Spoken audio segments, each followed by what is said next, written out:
Mergem la Pico del Ingles, un vârf montan. Au tăiat în piatră un drum foarte, foarte umed. Sunt copacii încărcați efectiv de mușchi din ăsta de pământ.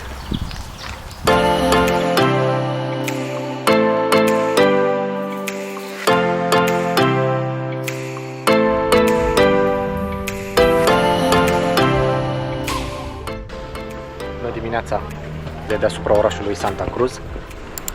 Mergem la Pico del Ingles, un vârf montan, într-o zonă mult mai verde aici sus. Este un pic de nord, dar mult mai bine ca ieri.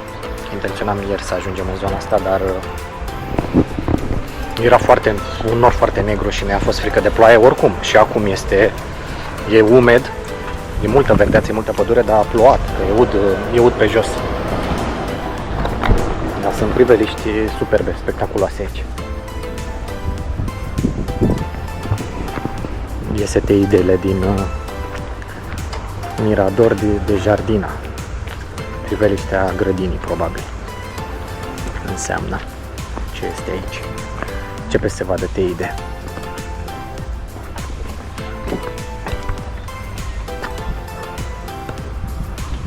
Acolo, un pic mai rece aici.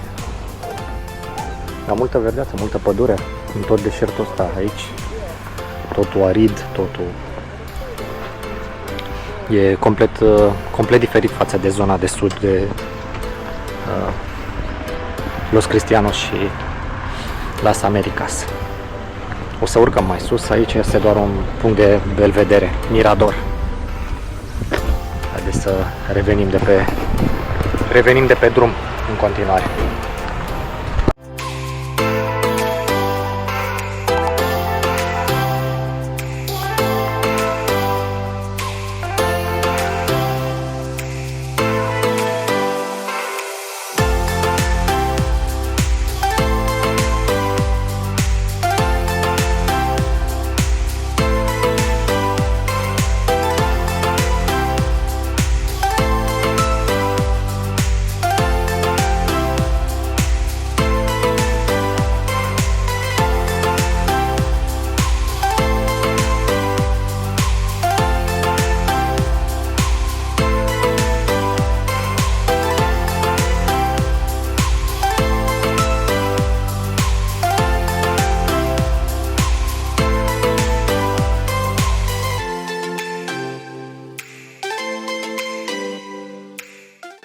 Am ajuns la Mirador Pico del Ingles, 950 de metri altitudine.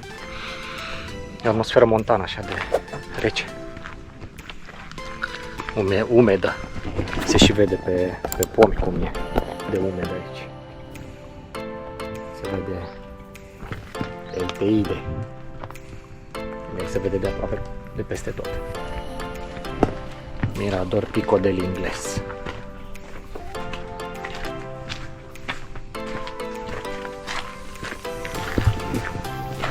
Un pic rece, cred că o să pun geac. Oho, da. Acolo se vede oceanul. Da, e tare.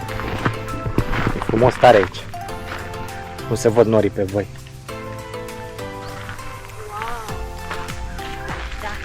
Uite cerul albastru în sânizare.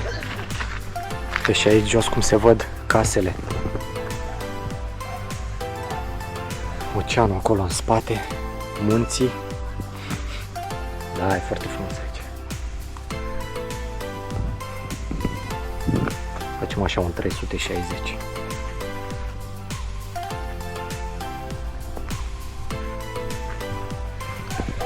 Miros de plante, de verdeață, de umezeală.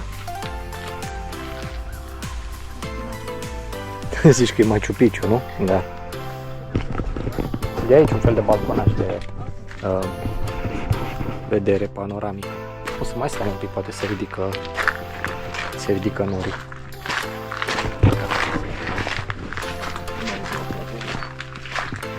Do not feed the birds. Ce umedie. Plouat aici.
foarte, foarte umed. Sunt copacii încărcați efectiv de mușchi din asta de pământ. Arată ca niște mangrove, nu ca niște pomi. Clar că nu e ud ca plouat acum de curând, e ud tot timpul. Se simte o umiditate în aer.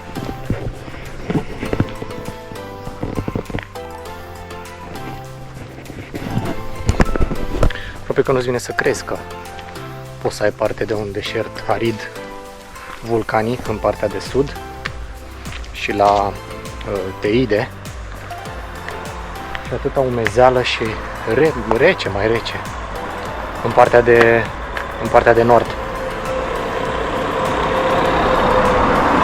Să văd cum au crescut rădăcinile prin piatră, efectiv cum au trecut.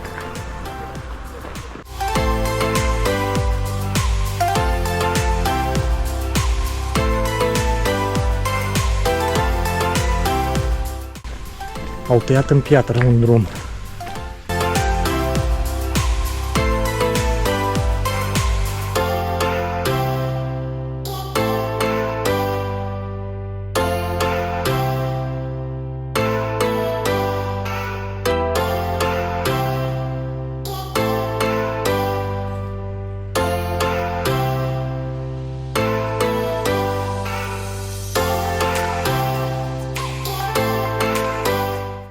Facem un mic hike.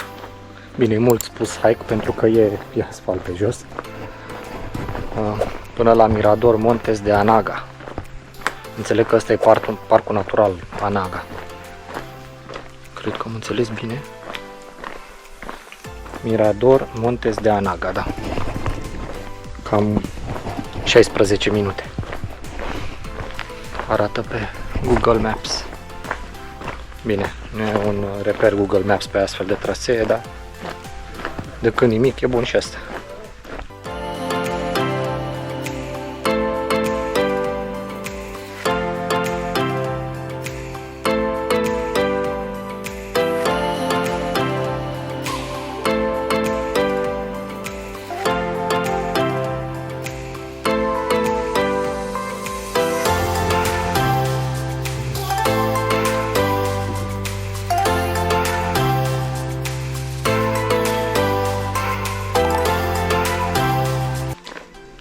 M-am întâlnit cu un cuplu de nemți mai în vârstă și ne-au spus că drumul este blocat.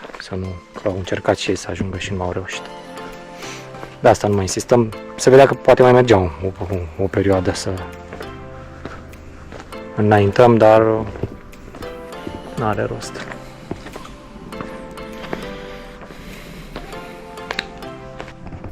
Să luăm pe după barieră înapoi.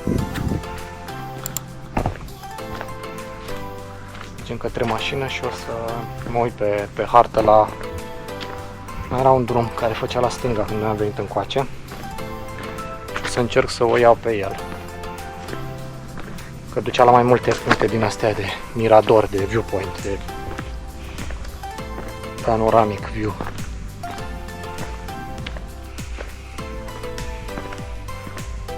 E mistic așa, toată ceața asta și nu așa. Dar nu e frig, sunt 18 grade. Sunt în tricou.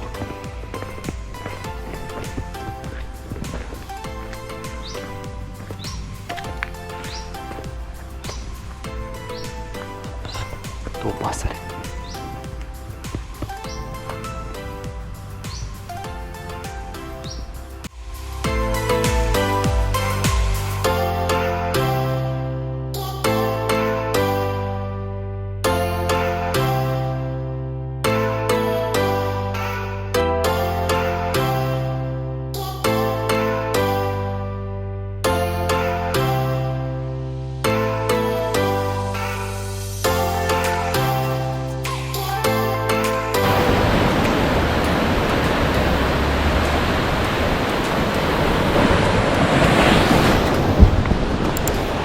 Am ajuns într-o localitate care se numește Candelaria. Are o biserică mare. Să mergem la ea acolo, ne plimbăm un pic pe străduțe și cred că o să rămânem să și mâncăm ceva aici. Revenim cu câteva cadre de pe de pe străduțe de pe aici.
Crăciunițe.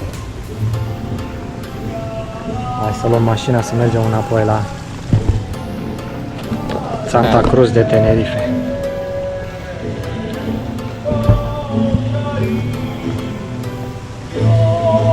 Ora 3. Până ajungem, până găsim loc de parcare, se face 4, 5. Mergem la o cafea. Să ne uităm aici la empanadas.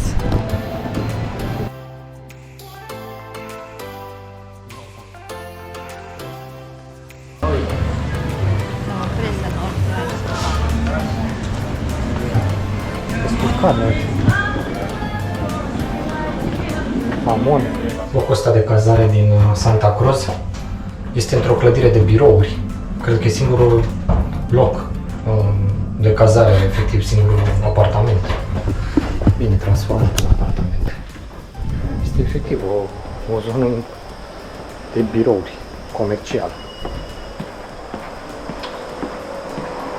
Foarte ciudat, dar e ok, chiar e ok.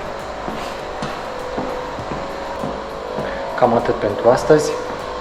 Mâine o să ne îndreptăm către aeroport și eventual o să mai venim cu câteva detalii și impresii de pe drum. Vă mulțumesc că mă urmăriți. Vă încurajez să vă abonați, mă ajută foarte mult, mă încurajează și vă aștept data viitoare. Pa!